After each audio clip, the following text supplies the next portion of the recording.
ஞானத்தின் ஆழம், அர்த்தமுள்ள ஆன்மீகம்.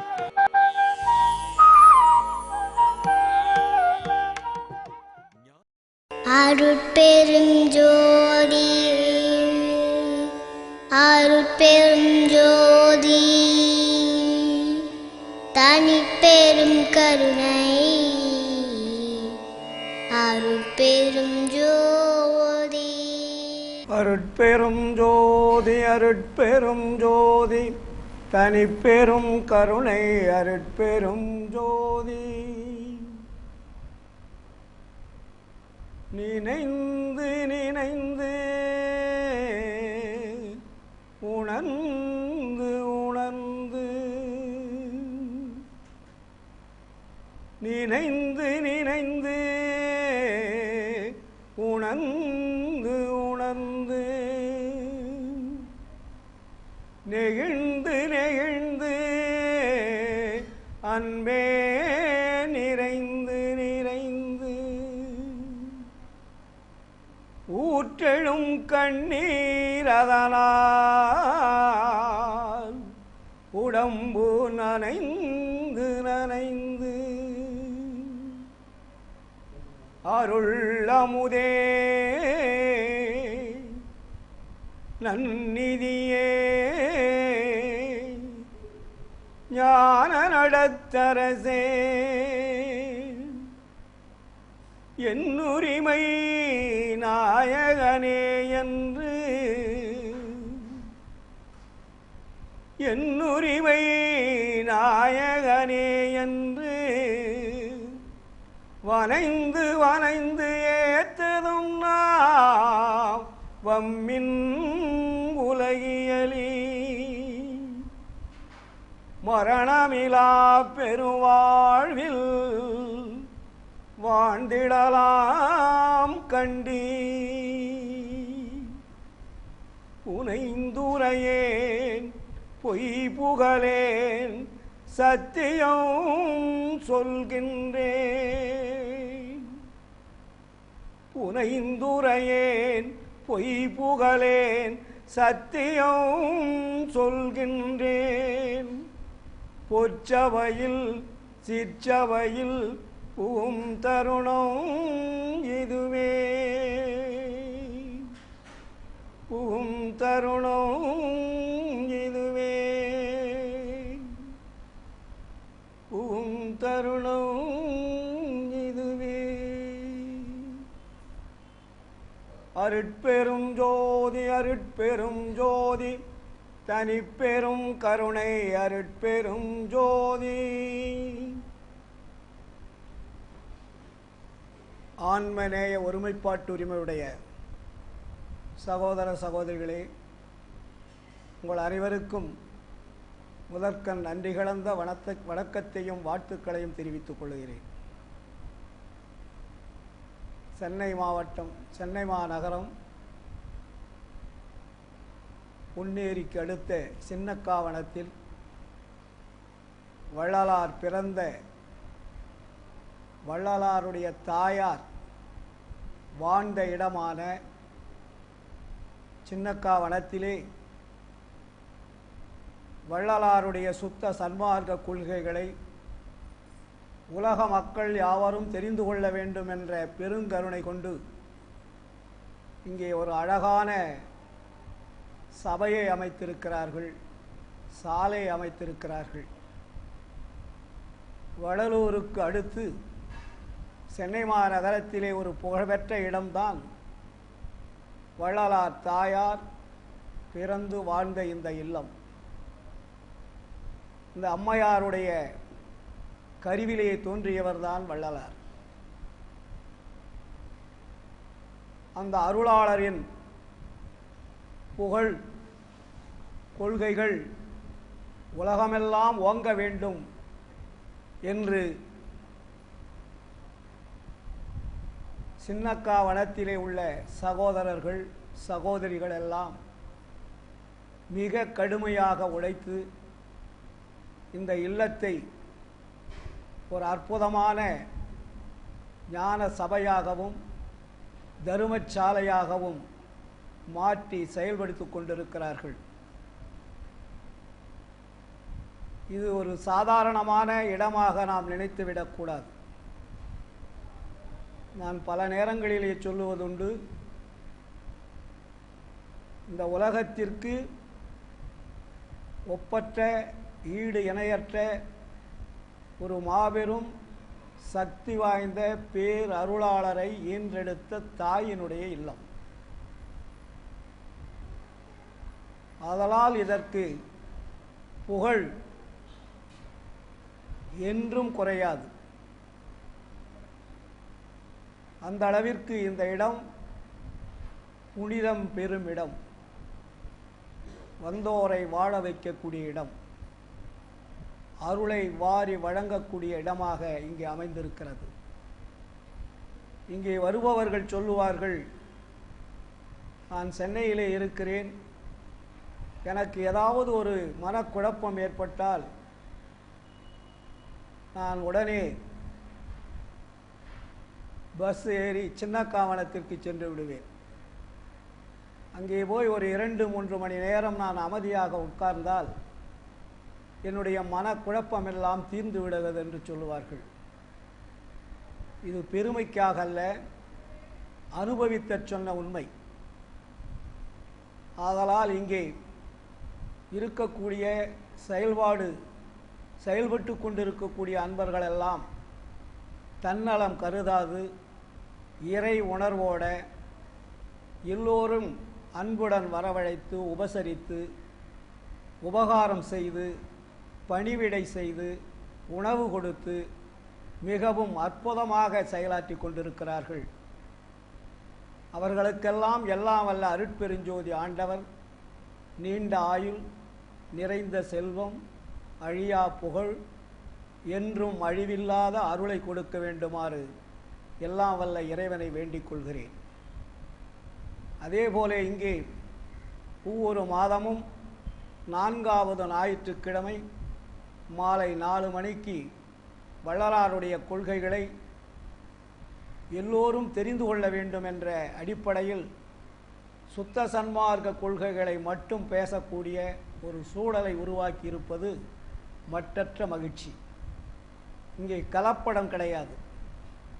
வள்ளலார் என்ன சொல்லினாரோ அது மட்டும்தான் இங்கு பேசப்படும். இங்கு வேறு விதமான சமய மதங்களுக்கோ மார்க்கங்களுக்கோ பொய்யான கற்பனை கதைகளை சொல்லி மக்களை மாற்றுவதற்குண்டான இடம் அல்ல இது. அதனால்தான் இங்குள்ள மக்கள் 2 ஆண்டுகளாக ஈரோட்டிலிருந்து என்னை அன்புடன் வரவேற்று ஒவ்வொரு மாதமும் 4வது ஞாயிற்றுக்கிழமை நீங்கள் வந்து வள்ளலாருடைய கொள்கைகளை இந்த பாமர மக்களுக்கும் தெரிந்தவர்களுக்கும் தெரிந்தும் தெரியாமல் இருப்பவர்களுக்கும் தெளிவுபடுத்த வேண்டும் என்ற ஒரு கட்டளையின் பேரில்தான் நான் இங்கே வந்து கொண்டிருக்கிறேன். இங்கே நான் சொல்லுவேன் அடிக்கடி, பேசுவதற்காகவும் நீங்கள் கேட்பதற்காகவும் அல்ல. இது வாழ்க்கை நெறி. மனிதனாக பிறந்தவர்கள் எப்படி வாழ வேண்டும் என்ற வாழ்க்கை முறையை வகுத்து தந்த அருட்பெருஞ்சோதி ஆண்டவருடைய கொள்கையை வள்ளல் பெருமான் இந்த உலக மக்களுக்கு பறைசாற்றக்கூடிய இடமாக கருத்துக்களாகத்தான் இங்கே பதிவாகி கொண்டிருக்கிறது. அதேபோல் நமது அருள்ஜோதி தொலைக்காட்சி அன்பர்கள் அவர்களே சொல்லுவார்கள், ஐயா நீங்கள் எங்கு சென்றாலும் சொல்லுங்கள், நாங்கள் வந்து விடுகிறோம் என்று. நான் கொண்ட ஒரு வாரமாக அவர்கிட்ட தொடர்பு கொடுக்கல. அவர்களாக கேட்டாங்க, ஐயா எத்தனை மணிக்கு வர்றதுன்னு கேட்டார். காலையில் ஃபோன் பண்ணி, நீங்கள் எப்பயும் போல் 4 மணிக்கு வந்துருங்கன்னு சொன்னேன். அடுத்த 4வது தேதி பெங்களூர் வராங்க. பெங்களூர் என்னுடைய சொற்பொழிவு அங்கே இருக்கிறது. அங்கேயும் நாங்கள் வருகிறோம் என்று சொல்லி அதற்கு வேண்டிய ஆயத்த பணிகளை எல்லாம் அவர்கள் செய்து கொண்டிருக்கிறார்கள். அங்கேயும் வருகிறார்கள். எதற்காக சொல்லுகிறேன் என்ற அன்பர்களே, நாம் வாழக்கூடிய காலம் குறுகிய காலமாக இருக்கிறது. நமக்கு காலங்கள் போதாது. நிறைய காலங்களை விரயம் செய்து கொண்டிருக்கிறோம்.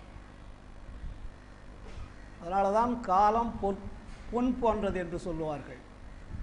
நேற்று சென்ற காலம் இன்று வருவாய் என்றால் வராது. இப்பொழுது பேசிக்கொண்டிருக்கிற காலம் நாளைக்கு வருமா என்றால் வராது.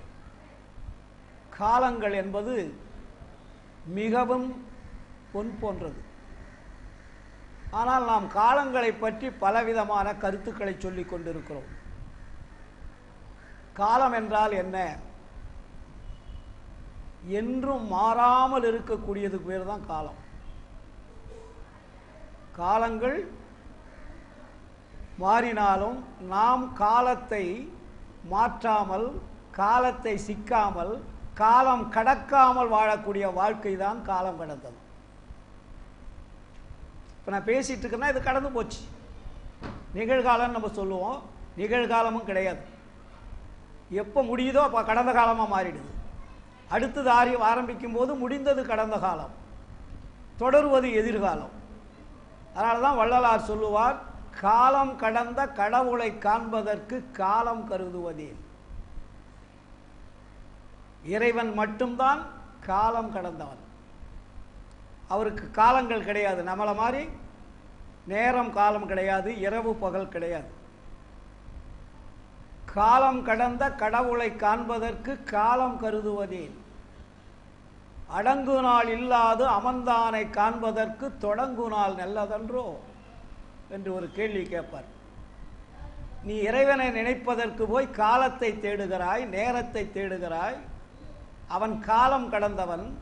காலம் கடந்தவனை காண்பதற்கு நீ காலத்தை தேடுகிறாயே, என்ன நியாயம்னு கேட்டார். ஏன்னா நம்ம தான் கடவுளை தொடுவதற்கு தான் மாத கணக்கத்தில் நேரங்காலமெல்லாம் வகுத்து வச்சுருக்காங்க நம்ம முன்னாடி இருந்தவர்கள்லாம். அமாவாசை, கிருத்திகை, பௌர்ணமி, இன்னும் எத்தனையோ 27 நட்சத்திரங்களுக்கும் 27 நாட்கள், இப்படி ஒவ்வொரு கிரகங்களுக்கும் ஒவ்வொரு நாட்கள், அந்த நாட்களில் என்னென்ன செய்யணும் அப்படி என்பதெல்லாம் நமக்கு முன்னாடி இருந்த பெரியவர்கள் வகுத்து தந்திருக்கிறார்கள். இது எல்லாம் ஏற்புடையதா என்றால் வள்ளலார் ஏற்புடையது அல்லன்றார். கடவுளை நினைப்பதற்கு காலம் கருதக்கூடாது. எந்த நேரமும் உன்னை ஆன்மா என்ற இறைவன் இயக்கிக் கொண்டிருக்கின்ற பொழுது அவன் காலத்தை நிறுத்தினால் என்னவாகும்? உன்னுடைய உடம்பில் இருக்கக்கூடிய அந்த உயிர் ஆற்றலை ஆன்மா என்ற ஒளியும் இயக்காமல் இருந்தால் இந்த உடம்பு என்னவாகும்? அது நேரம் பார்ப்பதில்லை, காலம் பார்ப்பதில்லை, தன்னைத்தானே இயங்கிக் கொண்டிருக்கிறது. நீங்கள் மறந்தாலும் உங்களை அது மறப்பதில்லை. நீங்கள் மறந்துடலாம், இப்போ உயிரையும் மறந்துடலாம், ஆன்மாவையும் மறந்துடலாம்.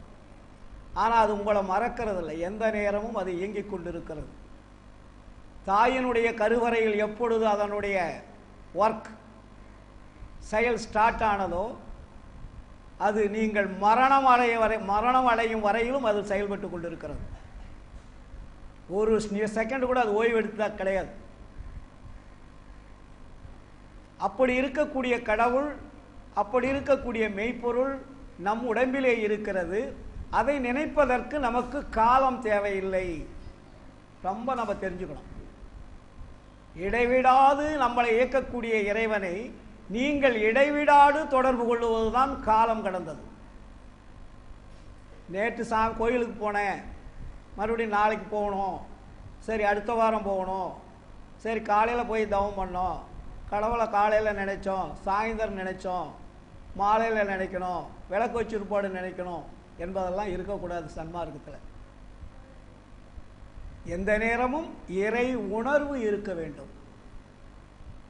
உங்களுடைய உணர்வு என்பது இறைவன்பால் இடைவிடாது இருக்க வேண்டும். ஒரு குழந்தை பெற்ற தாய் எவ்வளோ வேலை செஞ்சுருந்தாலும் கூட அந்த குழந்தை மேலே ஞாபகமாக தான் அந்த தாய் வேலை செஞ்சுட்டு இருப்பாங்க. வீட்டில் கவனிச்சு பாருங்க, எல்லா வேலையும் செய்வாங்க. அவங்களுடைய உணர்வு எல்லாம் அந்த குழந்தை இருக்கிறதே அதன் மேலே தான் ஞாபகமாக இருக்கும். அதுக்கு பசி எடுத்ததா, அழுவுதா, தூங்குதா, அமைதியாக இருக்குதே, என்ன ஆச்சோ ஏதாச்சோன்னு இவர்கள் வீட்டில் வேலை செய்து கொண்டிருந்தாலும் அவருடைய உணர்வுகள் எல்லாம் அந்த குழந்தை மேல்தான் இருக்கும். அது உணர்வு சம்பந்தமானது. அதேபோல் நம்முடைய உணர்வை இறைவன்பால் செலுத்த வேண்டும். அதற்கொன்றும் கஷ்டமே கிடையாது. இது ரொம்ப அடிப்படையான ஒரு உண்மையை நாம் தெரிந்து கொள்ள வேண்டும். அதுதான் வள்ளலார் சொல்லுவார், நான் மறந்தேன் எனினும் என்னைத்தான் மறவான் எனது நாயகன் என்று ஆடுகின்றேன். இதுவரையில் ஊன் மறந்தேன் உயிர் மறந்தேன் உன்னை மறந்தறியேன். மறந்தால் உயிர் விடுவேன் கனம் தரியேன்வார். வள்ளலாருடைய வாழ்க்கையில் ஒரு கணம் கூட நான் உன்னை மறந்ததாக என்னுடைய வாழ்க்கையில் இல்லை. அப்படி மறந்தால் என்னுடைய உடம்பில் உயிர் இருக்காதுன்ட்டார். ஆணை சத்தியம் வச்சு சொல்றார். இறைவனை நான் மறந்த வரலாறே கிடையாதுன்னுவார். ஏன் என்றால் என்னை இயக்குபவன் நீ என்பதை நான் உணர்ந்து விட்ட பிறகு நான் உன்னை நினைக்காமல் இருந்தால் நான் ஒரு எவ்வளவு பெரிய முட்டாள், எவ்வளவு பெரிய குற்றவாளி. என்னை இடைவிடாது இயக்கிக் கொண்டிருக்கிறாய் இறைவா, உன்னை நான் எப்படி மறப்பது? அதனால்தான் வள்ளலார் மிக தெளிவாக இந்த ஞானசரிகை பாடலிலே முதல் பாடலே போட்டார். நினைக்கிறதுக்கு நமக்கு என்ன கஷ்டம், உணருவதற்கு என்ன கஷ்டம். நம்ம போய் இன்னும் அபிஷேக ஆராதனை பண்ண சொல்ல, அங்க பிரதட்சணை பண்ண சொல்ல, இல்லையா, பாத யாத்திரை போக சொல்ல, மலைகள்லாம் ஏறி இறங்க சொல்லலை. இன்னைக்கு மலைக்கு ஏறி இறங்களுடைய நிலைகள்லாம் அன்றாடம் நம்ம பத்திரிகைகளை பார்க்குறோம். ஆனால் இங்கே நாம் நம்மை உணர்வது, நம்மை நாம் உணரக்கூடிய அறிவும் ஆற்றலும் நமக்கு இருந்து நாம் உணராமல் இருப்பது பெரிய குற்றம்ட்டார். இது ரொம்ப கடவுளை நினைப்பதற்கு ரொம்ப ரொம்ப முக்கியமானது. நம்ம நேரத்தின்றே கிடையாது. அதுக்கு உணர்வுகளை கொண்டு போய் அங்கே வச்சுக்கங்க. வேறு உபதேசத்தில் சொல்லுவார், வழிபாட்டுக்கு என்ன சொல்றாரு? இறைவனை இடைவிடாது நினைப்பதும் தோத்திரம் செய்வது மட்டும் போதுன்னார். சத்து விசாரத்தில் ஐயா சொன்னார் இல்லையா, தபம் யோகம் ஞானம் இதெல்லாம் நீங்கள் போய் அலைஞ்சு வெளியில் தேட வேண்டிய அவசியம் இல்லை. இறைவனுடைய அருளை பெறுவதற்கும் இறைவனுடைய அன்பை பெறுவதற்கும் அவரை நேசிப்பதற்கும் எது தேவை? இடைவிடாது நினைவும் இடைவிடாது தோத்திரமும். நேரம் கிடைக்கும் போது தோத்திரம் பண்ணுங்க. நேரம் கிடைக்கும் போது, கிடைக்காது இருக்கும்போது, நமக்கு வேலை செய்யும் போது நினைவு வச்சுங்க. அப்படி நினைவு வச்சு நீங்கள் செஞ்சு பாரு, உங்கள் வேலையெல்லாம் மின்னல் மாதிரி சூப்பராக இருக்கும், தவறு நடக்காது. இறைவன் மேலே ஞாபகத்தை வச்சுக்கிட்டு நீங்கள் எந்த வேலை செஞ்சாலும் 100% சக்ஸஸ். அதுதான் தியானம், அதுதான் உணர்வு. இறைவனை நினைக்கிறதுக்கு இடைவிடாது தொடர்பு வைப்பது இல்லையா? இது ரொம்ப ரொம்ப நம்ம முக்கியம். அதை நம்ம தெரிஞ்சுக்கணும். அப்போ வள்ளலாருடைய வாழ்க்கையிலே வள்ளலார் நமக்கு என்ன சொன்னார்? நிறைய சொல்லியிருக்கார். அவர் சொல்லாதது எதுவுமே கிடையாது. வள்ளலார் சொல்லாத விஷயங்கள் எந்த நூல்களில் தேடினாலும் கிடைக்காது. எல்லாத்தையுமே வெட்ட வெளிச்சமாக ஓப்பன் பண்ணிட்டார்.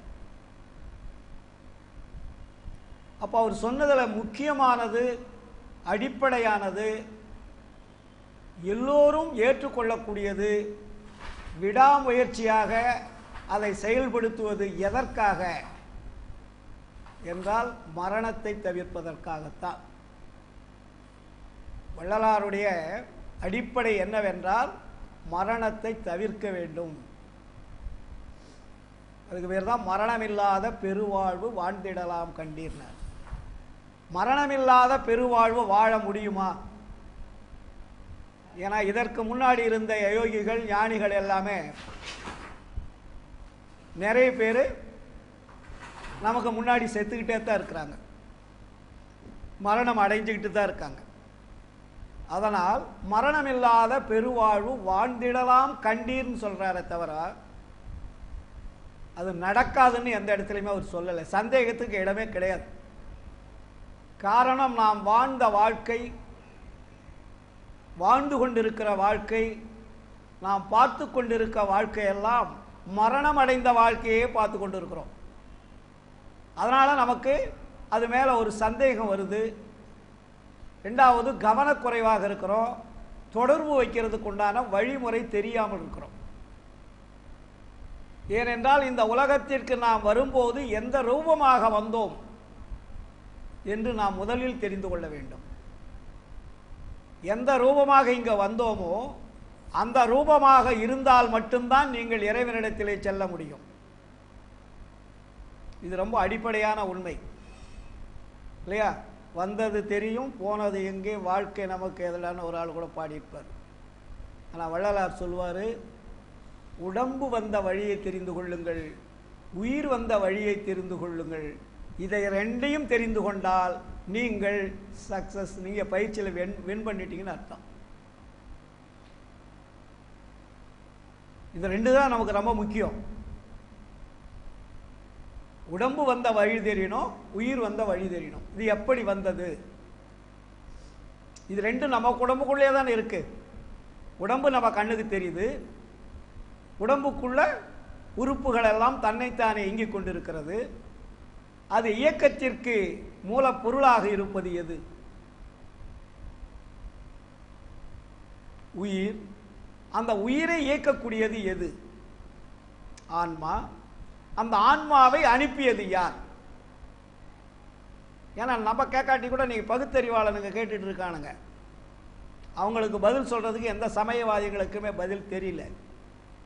சன்மார்க்கத்துக்கு வந்தால் மட்டும்தான் பதில் கிடைக்கும். வள்ளலார் சொல்லுவார், நாத்திகம் பேசுகின்றவர்தம் நாக்கு முடை நாக்கு, நாக்கு ருசி கொள்ளுவது நாரிய பின்னாக்குன்னுவார். நாத்திகம் என்பது கடவுள் மறுப்பு கொள்கை இல்லையா? கடவுள் மறுப்பை கடவுள் இல்லை என்று சொல்பவர்கள் எதற்கு சமமானமா? நாக்கு முடை நாக்குன்னுவார். முடை நாக்குன்னா என்ன? ஊமைன்னு அர்த்தம். ஊமையும் பேசுற மாதிரி அவங்க பேச்சுன்றார். நாத்திகம் பேசுகின்றவர்தம் நாக்கு முடை நாக்கு, நாக்கு ருசி கொள்ளுவது நாரிய பின்னாக்கு. இது ரொம்ப அடுத்த வரி போட்டார் பாருங்க, பயங்கரமான வரி அது. நாரிய பின்னாக்குன்னா என்ன சார்? மலம். கடவுள் இல்லை என்றபவன் மலம் தின்பதற்கு சமனர். உலகத்தில் யாராவது இவ்வளவு போல்டா சொன்னாங்க வரலாறு கிடையாது. கீர்த்தி வெறும் அம்பலவர் சீர்புகன்ற வாக்கு, செல்வாக்கு நல்வாக்கு தேவ திருவாக்குன்னுவார். அப்போ நம்ம உடம்பிலே இருக்கக்கூடிய மெய்ப்பொருள் என்ற ஆன்மாவை வைத்துக்கொண்டு அவர்கள் இல்லை என்று சொல்கிறார்களே, அவர்களுடைய அறிவின் தன்மை என்ன அப்படின்னு கேட்கிறார். கடவுள் இல்லை என்று சொல்பவன் சமய மதங்களை பார்த்து சொல்லுகிறான், கேட்பதற்கு கேள்விகளுக்கு பதில் சொல்ல தெரியவில்லை. வள்ளலார் சமய மத தெய்வங்களை பற்றி நாம் சொல்லவே இல்லை, சன்மார்க்கத்துக்கு அது தேவையில்லைன்றார். உன்னிடத்திலே ஒரு பொருள் இருக்கிறது, மெய்ப்பொருள் இருக்கிறது, அது உன்னை இயக்கிக் கொண்டிருக்கிறது, அது இயங்கிக் கொண்டிருக்கிறது. அந்த இயக்கத்தை வைத்துக்கொண்டு நீ இயங்கிக் கொண்டிருக்கிறாய். அப்படி இருக்கின்ற பொழுது கடவுள் இல்லை என்று சொன்னையே, எப்படி நியாயம்னு கேட்டார். வள்ளலார் அவங்க கேட்கிற கேள்வியே முருகன், வள்ளி, தெய்வான, பிரம்மா, விஷ்ணு, சங்கரன், வயாச்சரன், சதாசிவன், இயேசு, அல்லாஹ் இப்படிப்பட்ட கடவுள்னு சொல்றாங்களே, அந்த கடவுள் எங்க? காட்டுறவங்களுக்கு 1 லட்சம் ரூபா பணம், இப்படி கேட்குறாங்க. சன்மார்க்கத்தில் கேட்க முடியுமா? நம்ம அந்த கடவுளே கடவுள்னு சொல்றோம். சன்மார்க்கத்தில் அவர்கள் கடவுள் இல்லை என்று சொல்பவதை நாமும் இல்லை என்று தான் சொல்லுகிறோம். ஆனால் கடவுள் உண்டு என்று சொல்லுகிறோம். ரொம்ப முக்கியமான இங்க விஷயத்தை வள்ளலார் கொடுக்கிறார். பகுத்தறிவாளர்களும் மற்றவர்களும் ஆராய்ச்சியாளர்களும் கடவுள் இல்லை என்று சொல்லுகிறார்கள். ஆனால் அவர்கள் பார்க்கின்ற கடவுள் வேறு, நாம் சொல்லுகின்ற கடவுள் வேறு. அவர்கள் பார்க்கின்ற கடவுள் இல்லை என்று சொல்வதனால் தவறில்லை, அது நியாயம்தான். வள்ளலார் சொன்ன கடவுளை இல்லைன்னு சொல்ல முடியுமா? சொல்லவே முடியாது. இது எல்லா உயிர்களிலும் இருக்கிறது, எல்லா இடங்களிலும் இருக்கிறது, எல்லா அணுக்களிலும் இருக்கிறது, அண்டங்கள் முழுவதும் நிறைந்து இருக்கிறது. அதை போய் நீ இல்லைன்னு எப்படி சொல்ல முடியும்? கடவுள் இல்லைன்னா நீங்க நடந்து போக முடியுமா? வீட்டுக்கு போக முடியுமா? காற்று உங்களை அசைக்கிறது, வெட்ட வெளி உங்களுக்கு வழிவிடுகிறது இல்லையா? உங்கள் கால்கள் அசைக்கிறது, கண்கள் பார்க்கிறது, காது கேட்கிறது, மூக்கு சுவாசிக்கிறது, வாய் பேசுகிறது, உண்கிறது. எப்படி நடந்து கொண்டு இருக்கிறது? யார் ஃபிட்டிங் பண்ணி வச்சான் இதை? எந்த மிஷினரி, எந்த ஃபேக்டரியில் தயாராச்சு? இதைத்தான் வள்ளலார் கேட்கிறார். மனிதர்களே, அடிப்படை உண்மையை தெரிந்து கொள்ளுங்கள். உடம்பு உரு வகை அறியீர், உயிர் வகையை அறியீர். உடல் பருக்க உண்டு நிதம் உறங்குதற்கே அறிந்தீர். மடம்புகு பேய் மனத்தாலே மயங்குகின்றீர், மனதை வசப்படுத்தும் வழிதுறை கற்றறீர். இடம்பெறு பொய் வாழ்க்கையிலே இன்பம் துன்பம் அடுத்தே எண்ணி எண்ணி இழக்கின்றீர், ஏழை உலகீரே. நடம்புரியன் தனித்தந்தை வருகின்ற தருணம் இது, நன்னியது நன்னுமினோ புண்ணியம் சார்வீரே. உடம்பு வந்த வழி தெரிந்தால், உயிர் வந்த வழி தெரிந்தால் நீங்கள் உண்மை உணர்ந்திருப்பீர்கள்.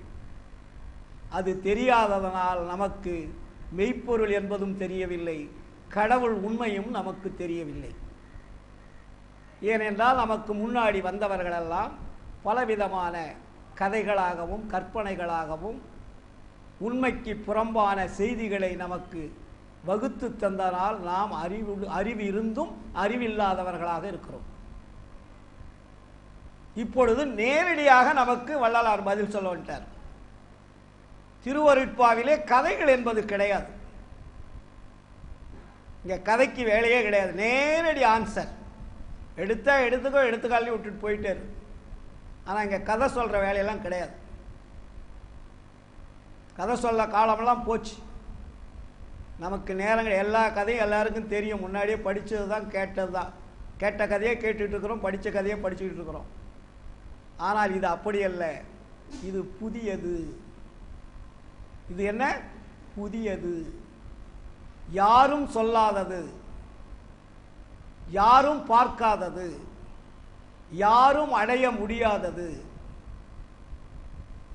நான் அடைந்தது, பார்த்தது, கண்டது, கழித்தது நான் சொல்லுகிறேன். மற்றவர்கள் காணவில்லை, நான் கண்டேன், கழித்தேன். ஆதலால் நீங்களும் பார்க்கலாம், உங்களாலும் பார்க்க முடியும். ஆண்டவர் ஆளுக்கு தகுந்த மாதிரி வேஷம் போடுறவர் அல்ல. ஏன்னா நம்ம வேஷம் போட்ட கடவுளையே பார்த்து பார்த்து பழகிட்டோம். எல்லா கடவுளுமே வேஷங்கள். உலகத்தில் இருக்கக்கூடிய கடவுள்கள் எல்லாமே வேஷம் போட்ட கடவுளை தான் பார்த்துருக்கோம். அதனால் நமக்கு உண்மை தெரியவில்லை. வள்ளலார் வேஷம் போடாத உண்மை கடவுளை சொல்ல வர்றார். நம்ம சன்மார்க்கத்தில் அடிப்படை பேசிக் என்னன்னா கடவுள் தாங்க. எல்லாத்துக்கும் அடிப்படை காரணம் கடவுள் யாருன்னு நம்ம தெரிஞ்சுக்கணும். அது தெரியாத இருக்கிற வெளியும் நமக்கு கன்ஃபியூஷன் வந்துக்கிட்டு தான் இருக்கும். ஏதோ கேட்குறோம், பேசுகிறோம், போயிட்டே இருப்போம். ஆனால் நம்ம அந்த வள்ளலார் பாடல் என் உரிமை நாயகன்னாரு. ஆண்டவர் எப்படிப்பட்டவரா? என் உரிமை நாயகன். உரிமை நாயகனா எவ்வளோ பெரிய வார்த்தை அது. நாயகன் என்பது வேறு, உரிமை உள்ள நாயகன் என்பது வேறு. கணவன் மனைவி எல்லாருமே ரொம்ப இடைவிடாத பற்றோடு இருக்காங்களா? எல்லாருக்குமே கொஞ்சம் குழப்பம் இருக்கும், பிரச்சனை இருக்கும், மறுபடியும் கூடுவாங்க, பிரிவாங்க, சண்டை போட்டுக்குவாங்க. ஆனால் இங்கே வள்ளலார் சொன்ன கணவன் அப்படி இல்லை, உரிமை. அந்த ஒருமை வருகின்ற பொழுதுதான் உரிமை என்பது வரும். வள்ளலார் ஒருமை ஒருமை ஒருமைன்னு சொல்லுவார். ஆன்மநேயர் ஒருமைப்பாட்டு உரிமை வேண்டுன்னுவார். நேயம் வரும்போது தாங்க உரிமை வரும். அன்பு வரும்போது தான் காதல் வரும். காதல் வந்தால் அதில் தான் நமக்கு இறைவன் மேல் மயக்கம் வரும். கதைக்கு வேலையே கிடையாது, நேரடி ஆன்சர். எடுத்துக்கோ, எடுத்துக்காலே விட்டுட்டு போயிட்டே இருக்கு. ஆனால் இங்கே கதை சொல்கிற வேலையெல்லாம் கிடையாது. கதை சொல்ல காலமெல்லாம் போச்சு. நமக்கு நேரங்கள், எல்லா கதையும் எல்லாருக்கும் தெரியும். முன்னாடியே படித்தது தான், கேட்டது தான். கேட்ட கதையே கேட்டுட்டு இருக்கிறோம், படித்த கதையே படிச்சுக்கிட்டு இருக்கிறோம். ஆனால் இது அப்படி அல்ல, இது புதியது. இது என்ன? புதியது, யாரும் சொல்லாதது, யாரும் பார்க்காதது, யாரும் அடைய முடியாதது. நான் அடைந்தது, பார்த்தது, கண்டது, கழித்தது நான் சொல்லுகிறேன். மற்றவர்கள் காணவில்லை, நான் கண்டேன், கழித்தேன். ஆதலால் நீங்களும் பார்க்கலாம், உங்களாலும் பார்க்க முடியும். ஆண்டவர் ஆளுக்கு தகுந்த மாதிரி வேஷம் போடுறவர் அல்ல. ஏன்னா நம்ம வேஷம் போட்ட கடவுளையே பார்த்து பார்த்து பழகிட்டோம். எல்லா கடவுளுமே வேஷங்கள். உலகத்தில் இருக்கக்கூடிய கடவுள்கள் எல்லாமே வேஷம் போட்ட கடவுளை தான் பார்த்துருக்கோம்.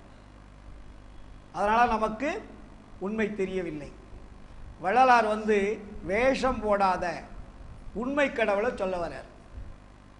நம்ம சன்மார்க்கத்தில் அடிப்படை பேசிக் என்னன்னா கடவுள் தாங்க. எல்லாத்துக்கும் அடிப்படை காரணம் கடவுள் யாருன்னு நம்ம தெரிஞ்சுக்கணும். அது தெரியாத இருக்கிற வெளியும் நமக்கு கன்ஃபியூஷன் வந்துக்கிட்டு தான் இருக்கும். ஏதோ கேட்குறோம், பேசுகிறோம், போயிட்டே இருப்போம். ஆனால் நம்ம அந்த வள்ளலார் பாடல் என் உரிமை நாயகன்னாரு. ஆண்டவர் எப்படிப்பட்டவரா? என் உரிமை நாயகன். உரிமை நாயகனா எவ்வளோ பெரிய வார்த்தை அது. நாயகன் என்பது வேறு, உரிமை உள்ள நாயகன் என்பது வேறு. கணவன் மனைவி எல்லாருமே ரொம்ப இடைவிடாத பற்றோடு இருக்காங்களா? எல்லாருக்குமே கொஞ்சம் குழப்பம் இருக்கும், பிரச்சனை இருக்கும், மறுபடியும் கூடுவாங்க, பிரிவாங்க, சண்டை போட்டுக்குவாங்க. ஆனால் இங்கே வள்ளலார் சொன்ன கணவன் அப்படி இல்லை, உரிமை. அந்த ஒருமை வருகின்ற பொழுதுதான் உரிமை என்பது வரும். வள்ளலார் ஒருமை ஒருமை ஒருமைன்னு சொல்லுவார். ஆன்மநேயர் ஒருமைப்பாட்டு உரிமை வேண்டுன்னுவார். நேயம் வரும்போது தாங்க உரிமை வரும். அன்பு வரும்போது தான் காதல் வரும். காதல் வந்தால் அதில் தான் நமக்கு இறைவன் மேல் மயக்கம் வரும். அந்த என் உரிமை என்ற நாயகன், நாயகன்னா கணவன். நமக்கு எல்லாருக்குமே யாரு கணவன்? இறைவன். இப்போ நண்பர் சொன்னார் இல்லையா, எல்லாருமே பெண்கள், ஆன்மாக்கள் எல்லாமே பெண்கள் தான். ஆன்மாக்கள் எல்லாமே பெண்கள் தான். ஆனால் உருவங்கள் மாறுபடுகிறது. உள்ளே இருக்கக்கூடிய தன்மை மாறுபாடு இல்லாதது. நம்ம எல்லாருமே ஒவ்வொரு உருவங்கள் இருக்கோம். இது அணுக்கள் எந்தெந்த அளவிற்கு ஒன்றோட ஒன்று சேர்க்கப்படுகிறோ அதுக்கு தகுந்த மாதிரி உருவங்கள் மாறுபடுகிறது. எல்லாமே அணுக்கூட்டங்கள் தான். நம்ம பாடியில் பூரா எல்லாம் அணுக்கூட்டல்கள் தான். இந்த அணுக்கூட்டங்கள் சேருகின்ற நேரம், காலம், தகுதி, குணம் இதை வச்சு தான் உருவங்கள் மாறுபடுகிறது. ஆனால் உள்ளே இருக்கக்கூடிய மெய்பொருளுக்கு மாற்றம் கிடையாது. அது ஒரே தன்மை உடையது இல்லைங்களா? இதைத்தான் நாம் என்ன சொல்கிறோம்? ஆணவம், கண்மம், மாயை, மும்மலங்கள், மலங்களால் பின்னப்பட்ட பாடின்றோம் இல்லைங்களா? சமயவாதிகள் அதான் சொன்னாங்க. இப்போ கூட கேட்கும்போது நான் பேசி இதில் சொல்லியிருப்பேன். வள்ளலார் 5 மலங்களை சொல்லுவார். ஆணவம், கண்மம், ஆணவத்துக்கு அடுத்தது மாயை, அதுக்கப்புறம் தான் கண்மம். ஆணவம் முதல், மாயை 2வது, கண்மம் 3வது, மாமாயை 4வது, பெருமாயை 5வது. இப்படி 5 மலங்களை வள்ளலார் சொல்வார். இப்போ இந்த 5 மலங்கள் என்றால் என்ன? இப்போ மலங்கள் மலம்னா என்னன்னு தெரியாதவே நம்ம மலம் ஒழிக்கணும் எப்படி சார் ஒழிக்கிறது இல்லைங்களா? இப்போ மலம்ன்றோம், சமயங்களும் சொல்லுது, எல்லா மதங்களுமே சொல்லுது. மலம்னா என்ன? மும்மலங்கள். ஆணவன்னு பேர் வச்சிருக்காங்க, மாயைன்னு பேர் வச்சிருக்காங்க, கண்மண்ணு பேர் வச்சிருக்கிறாங்க. வள்ளலார் இன்னும் 2 ப்ளஸ் பண்ணுறாரு, மாயை, மாமாயை, பெருமாயை இல்லைங்களா? 5 மலங்கள். இந்த 5 மலங்கள் தான் உங்களுடைய ஆன்மாவை மறைத்து கொண்டிருக்கிறது. ஆன்மாவை உண்மையான கடவுள் யார் என்று தெரியாமல் மறைத்து கொண்டிருப்பதற்கு பேரு மலம். மலம் என்றால் மறைப்பு. அது 5 மலங்களாக இருக்கிறது, 7 திரைகளாக இருக்குதுன்னார். மலங்கள் 5, திரைகள் 7. அது எப்படி சார்? மலங்கள் 5ன்னா 5 திரை தானே இருக்கணும். ஏன் வள்ளலார் 7 திரைன்னு சொல்றாரு? அப்போ மலங்கள் 3ன்னா சமயங்களில் 3 திரை தானே இருக்கணும். வள்ளலார் ஏன் 7 திரைன்னு சொல்றாரு? எல்லாத்துக்குமே வெட்ட வெளிச்சமாக விளக்கம் தருகிறார் வள்ளலார். வள்ளலார் அன்பர் ஒரு சீட்டு கொடுத்தார். கடவுள், கட உள் அப்படின்னு அர்த்தம். கடன்னா செல், எங்கே செல், உள்ளே செல். கடவுள்னு எதுக்கு பேர் வச்சாங்க? கடந்து உள் செல்வதுக்கு பேர் கடவுள். கட செல், எங்கே, உள்ளே. உள்ளேன்னா எங்க? உன்னுடைய உடம்புக்குள்ள, ஆன்மா இருக்கிற இடத்துக்கு போய் பாரு, அதுக்கு பேர் தான் கட உள். அப்போ வள்ளலார் இங்க என்ன சொல்றாரு? கடவுள்னு சொல்றாரு, இறைவன் சொல்றாரு, அருட்பெருஞ்சோதி ஆண்டவர்னு சொல்றாரு. எந்த வார்த்தையும் அவரு எல்லாம் வல்ல தனித்தலைமை கடவுளேன்னுவார். அதுக்கப்புறம் அருட்பெருஞ்சோதி ஆண்டவரே என்னுவார், எல்லாம் வல்ல இறைவனேன்னுவார். எல்லாமே ஒரு பொருள் தான். ஏன்னா மற்றவர்கள் சொல்லியது விட்டுவிடக்கூடாது என்பதற்காக இவர் விளக்கம் கொடுக்கிறார். வள்ளலார் எல்லாத்திலுமே ரொம்ப முன்னோடியா இருப்பார். ஐயோ அதில் வள்ளலார் சொன்னதில், சமயங்கள் சொன்னதில் வள்ளலார் சொல்லலையே அப்படின்னு இப்போ கேட்க முடியாது. சமயங்கள் சொல்லியதும் இதில் இருக்கிறது, அவர்கள் சொல்லாததும் இதில் இருக்கிறது. அப்போ வள்ளலார் நம்ம அருட்பெருஞ்சோதி ஆண்டவரை தெரிந்து கொண்டால் மட்டும்தான் நம்மளுடைய திரைகள் நீங்கும் என்றது வள்ளலாருடைய அடிப்படை கொள்கை. இன்னொன்று, அந்த திரைகள் நீங்கினால்தான் மரணத்தை வெல்ல முடியும். அப்போ இதை நீக்குவதற்கும் வெல்லுவதற்கும் எது தேவை? ரொம்ப முக்கியம் இல்லையா? உடம்பு கட்டியாச்சு, உயிர் வந்துடுச்சு, ஆன்மா வந்துடுச்சு. ஆனால் ஆணவம் இருக்கிறது, மாயை இருக்கிறது, கண்மம் இருக்கிறது, மாமாய் இருக்கிறது, மாயை இருக்கிறது. ஆனால் இதை விளக்குவதற்கு என்ன தேவை? பேசிக் நம்ம அந்த அடிப்படையிலிருந்து போனாதான் சன்மார்க்கத்தை நம்ம புரிஞ்சு கொள்ள முடியும். எது இருந்தால் இந்த திரைகளை நீக்க முடியும்? அப்ப எதை நாம் பெற வேண்டும் இல்லையா? அருள் இருந்தால் மட்டும்தான் நீக்க முடியும். அருள் இல்லை என்றால் திரைகள் நீங்காது. நல்லா ஸ்ட்ராங்கா நினைச்சிங்க, அதான் உண்மை. அப்போ அருள் மட்டும் இருந்தால் மட்டுமே, அருள் பெற்றால் மட்டுமே நீங்கள் திரைகளை நீக்க முடியுமே தவிர வேற வகையால் திரைகளை நீக்க முடியாது. ஏன்னா நம்மெல்லாம் பொருள், அருளுக்கு ஆப்போசிட் என்ன? பொருள். நம்ம பொருள் ஈட்டை கற்றுக்கொண்டிருக்கிறோம், அருள் ஈட்டுவதற்கு கற்றுக்கொள்ளவில்லை. நம்ம எல்லாருக்குமே பொருள் சம்பாதிக்கிறதுக்கு தெரியும், ஏன்னா எல்லாருமே சொல்லி கொடுத்துட்டாங்க. சொல்லி கொடுக்காட்டியும் கூட இப்போ நம்ம தெரிஞ்சுக்கிறோம் அதனுடைய சூட்சமெல்லாம். இன்னைக்கு மக்கள் நிறைய ஏமாறுறதுக்கும் வழி இருக்குது, ஏமாற்றுறதுக்கும் வழி இருக்குது. அந்த அளவுக்கு இன்னைக்கு சூட்சமாக பொருளை நாம் சேர்ப்பதற்குண்டான வழிமுறைகளை தெரிந்து கொண்டோம். ஆனால் அருளை பெறுவதற்குண்டான வழிமுறைகளை இதுவரையில் யாரும் நமக்கு முறையாக சொல்லித் தரவில்லை, நாமும் அதை பெறவில்லை. வள்ளலார் வந்துதான் சொல்லுகிறார், அருளை பெறும் வழிதான் சுத்த சன்மார்க்கம். இல்லைங்களா? அப்போ அருளை பெறுவது எப்படி? அருளை பெற்றால் மட்டும்தான் திரைகள் நீங்கும், மரணமில்லாத பெருவாழ் வரும். அப்போ அந்த அருளை பெறுவதற்குன்னு ஒரு கல்வியை கொண்டாடுறாரு. நமக்கு பொருள் ஈட்டுவதற்காக இந்த உலகத்தில் கோடான கோடி கல்விகள் இருக்கு இல்லைங்களா? எல்கேஜிலிருந்து +2 முடிச்சு கல்லூரிக்கு போய் அதுக்கு மேலே பல்கலைக்கழகம் போய் இன்னைக்கு பெரிய பெரிய பல்கலைக்கழகங்கள்லாம் போய் படிச்சுக்கிட்டே இருக்கிறோம். எல்லாம் எதுக்கு? பொருள் ஈட்டுவதற்காகத்தான். வேற ஒன்றுக்கு நம்ம படிக்கலை. இப்போ உலகத்தில் இருக்கக்கூடிய கல்விகள் எல்லாமே பொருள் ஈட்டுவதற்காக சொல்லிக் கொடுக்கக்கூடிய கல்விதானே தவிர அருள் ஈட்டுவதற்கு எந்த பல்கலைக்கழகமாவது இருக்கா? சன்மார்க்கம் மட்டும்தான் இருக்கிறது. இப்பொழுது வள்ளலாருடைய கொள்கை மட்டும்தான் அருள் ஈட்டுவதற்குண்டான கல்வி. அதனாலதான் வள்ளலார் அதை கல்வின்னு போட்டார். எவ்வளவு ஒரு அடிப்படை உண்மையை நமக்கு எடுத்து வைக்கிறார். அதுக்கு பேர் என்ன? சாகா கல்வி. என்ன வார்த்தைகள் அது! இதுவரையில் இந்த உலகத்தில் இருந்தது அத்தனையும் சாகும் கல்வி. அது எவ்வளவு பெரிய கல்வியாலும் ஞான கல்வியாக இருந்தாலும் கூட சாகுவதற்குத்தான் வழிகாட்டி விட்டு சென்றார்களே தவிர சாகாத கல்விக்கு வழிகாட்டவில்லை. வள்ளல் பெருமான் வந்துதான் சாகாத கல்வின்னு போட்டார். சாகாத கல்வி என்றால் மரணம் அடையாமல் இருக்கும் கல்வி, மரணம் அடையாமல் நம்மை வாழ வைக்கும் கல்வி. பொருள் இருந்தால் வாழ்கிறோம், மரணம் அடைகிறோம். அருள் இருந்தால் மரணத்தை வென்று வாழலாம். பொருளுக்கும் அருளுக்கும் அதான் வித்தியாசம்.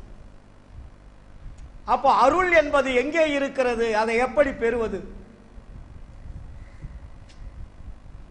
பொருள் எல்லாம் அந்த உலக பஞ்சபூதங்கள்ல எல்லாமே நிறைஞ்சிருக்கு. எல்லாமே பஞ்சபூத மெட்டீரியல் பூரா பொருள் தாங்க. அந்த பொருளை நம்ம பல கோணங்களில் நம்ம தயார் பண்ணிட்டு இருக்கிறோம். ஆனால் எல்லா மெட்டீரியலும் பார்த்தீங்கன்னா பஞ்சபூதங்கள் தான் இருக்கும். இந்த பேப்பரும் அப்படி தான், மைக்கும் அப்படி தான், எல்லாமே சாப்பிட்ற உணவுலேருந்து எல்லாமே பஞ்சபூத மெட்டீரியல் தான். அப்போ இந்த பஞ்சபூத மெட்டீரியலில் அருள் இருக்கணுமே. அருளை நம்ம எப்படி கண்டுபிடிக்கிறது?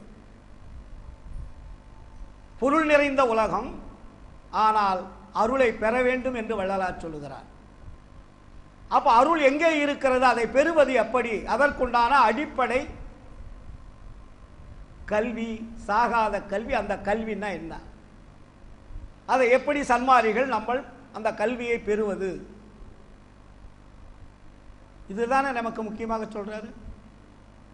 அப்போ நம்மளுடைய சன்மார்க்கத்தில் இருக்கக்கூடிய அன்பர்கள், வள்ளலாருடைய திருவருட்பாவை படித்தவர்கள், அவரவர்களுக்கு தெரிந்த கருத்துக்களை நிறைய பேர் பேசுகிறாங்க. இப்போ இன்னைக்கு அருள்ஜோதி டிவியில் பார்த்தீங்கன்னா நிறைய பேர் பேசிகிட்டு இருக்காங்க. யூடியூப்பில் பார்த்தா எக்கச்சக்கமாக. முன்னெல்லாம் பேசுவதற்கு ஆள் கிடைக்கிறது கஷ்டம். இன்னைக்கு வள்ளலாருடைய கொள்கைகள் பேசுவதற்கு உலகம் முழுவதும் ஆட்கள் இருக்கிறது.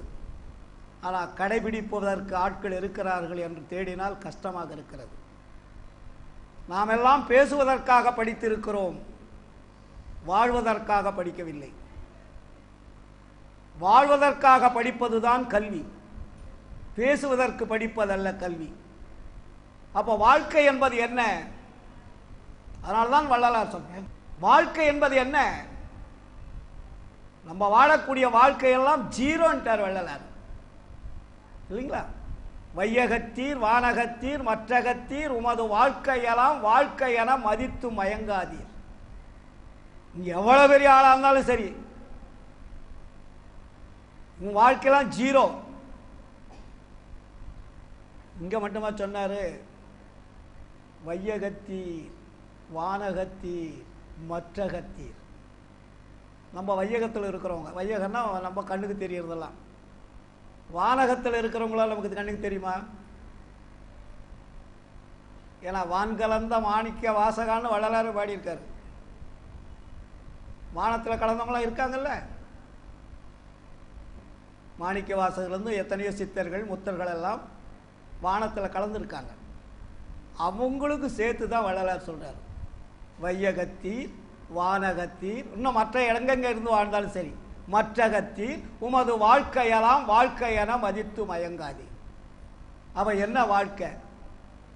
உரு மரண வாதனையை தவிர்த்த வாழ்க்கையதே வாழ்க்கை என மதித்ததனை பெறவே செய்யகத்தே விரும்பி இங்கே வந்துடுமின். எங்க வாங்க வர சொல்றாங்க சன்மார்க்கத்துக்கு. ஏன்னா நீங்களெல்லாம் உயர்ந்த படிப்பு படித்தேன் என்று சொல்லி ஒரு குறிப்பிட்ட எல்லையில போய் இருக்கிறீங்க. யாரு? நமக்கு முன்னாடி இருந்த அருளாளர்கள், அவர்களும் கொஞ்சம் அருளை பெற்றவர்கள் தான். ஆனால் அவர்கள் அங்கு சென்று ஒரு இடத்திலே இருக்கிறார்கள், இறைவனை பார்க்க முடியவில்லை. அவங்களுடைய எல்லைக்கோடு, அந்த எல்லைக்கோட்டுக்கு முன்னாடி போய் நிற்கிறாங்க. உள்ள போறது நாட் அலௌடு, அங்கே அனுமதி கிடையாதுன்ட்டார் ஆண்டவர். எல்லாமே வெளியில தான் இருக்காங்க. அதனால தான் உங்களுடைய வாழ்க்கையெல்லாம் வாழ்க்கை அல்ல. மரணத்தை வென்றவர்கள் நேரடியாக இந்த உலகத்தில் மனிதனாக வாழ்ந்து இந்த உடம்பை ஒளி உடம்பாக மாற்றக்கூடிய காட்சியை யார் காட்டி செல்கிறார்களோ அவர்களுக்கு தான் அந்த கோட்டையினுடைய சாவி, கேட்டு தானா திறக்க உள்ள போக முடியும். வள்ளலார் மறைஞ்சு போல, மறைத்தேன் என்று சொல்லுவது தவறு. இறைவனுடன் கலந்தவர். கலந்தவர் என்பது வேறு, மறைத்தல் என்பது வேறு, இல்லைங்களா? வள்ளலார் இறைவனுடன் கலந்தார். ஏன் கலந்தார்? சாகாத கல்வி முற்று பெற்றதினால் கலந்தார். எங்கிருந்து வந்தாரோ அங்கு செல்லுவதற்கு அப்பொழுது அனுமதி கிடைக்கும். அது வெளியே கிடைக்காது. ஏன்னா எல்லாரும் இறைவனை தேடி சென்றார்கள். இங்கே வள்ளலாரை தேடி இறைவன் வந்தார். அதான் டிஃபரெண்ட்.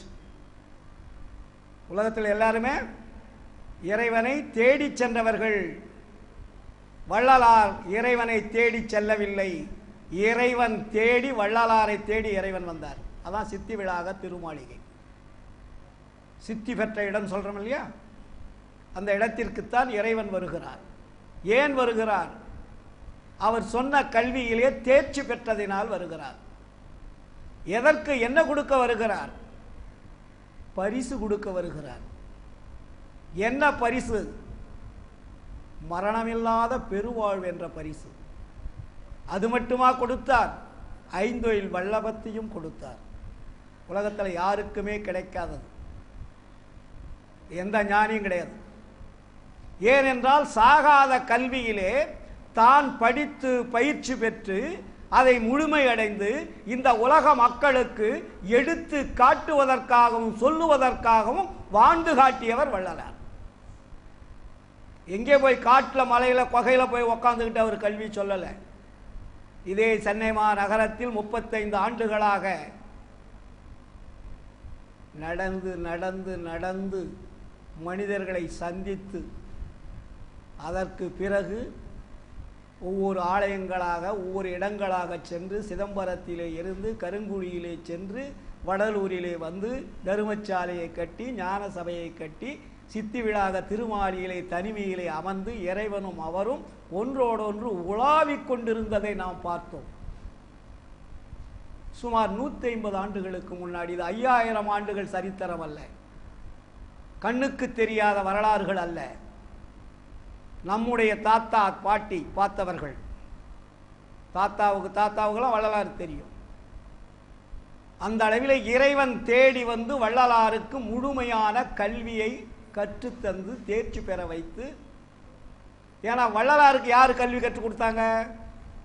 நமக்கு தான் வள்ளலார் சொல்லி கொடுக்குறாரு. வள்ளலாருக்கு யார் சொல்லி கொடுத்தாங்க? இப்போ நம்மெல்லாம் சொல்லிக்கிட்டு இருக்கிறோம்.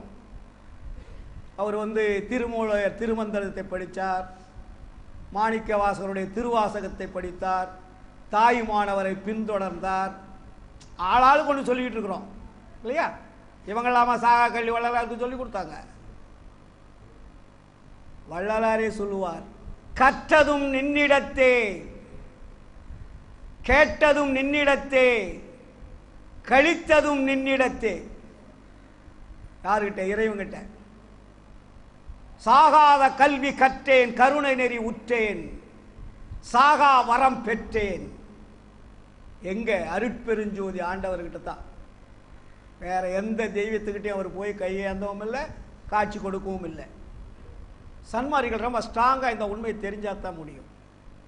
அதனால தான் இது தனி நெறி புது நெறின்னு வள்ளலார்.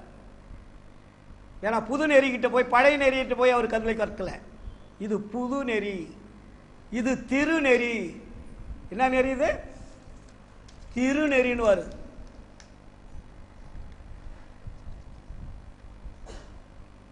உங்களுக்கு ஞான சரிகள் அந்த 28 பாடல்ல எல்லாமே அடிக்கிட்டார்.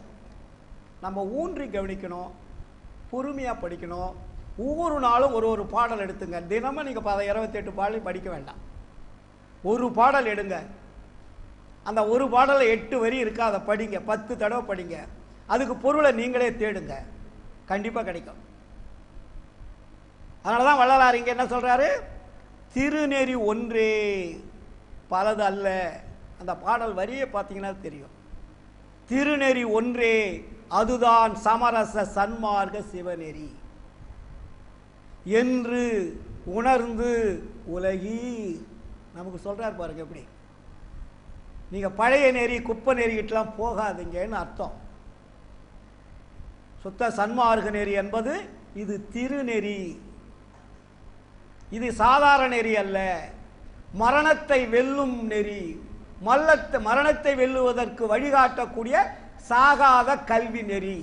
அதனால தான் இது திருநெறி ஒன்றே, சமரச சன்மார்க்க சிவநெறி என்று உணர்ந்து உலகில் சேர்ந்திடுமினீண்டை. ஏன்னா வரு நெறியில் நான் சொன்ன நெறியில என்னை ஆட்கொண்டு அருளமுதம் அளித்து வல்லப சக்திகளெல்லாம் வழங்கிய ஓர் வள்ளல். அந்த பாடலில் நமக்கு எவ்வளோ அழகாக சொல்கிறார் இல்லையா? இது திருநெறிப்பா, இது தனி நெறி. ஏன் இதை உங்களுக்கு சொல்கிறேன்னா, இந்த நெறியில தான் என்னை ஆட்கொண்டு யாரு? அருட்பெருஞ்சோதி ஆண்டவர் என்னை ஆட்கொண்டு என்ன கொடுத்தாரா? அருளமுதம் அளித்து வல்லப சக்திகள் எல்லாம் வழங்கிய ஓர் வள்ளல்.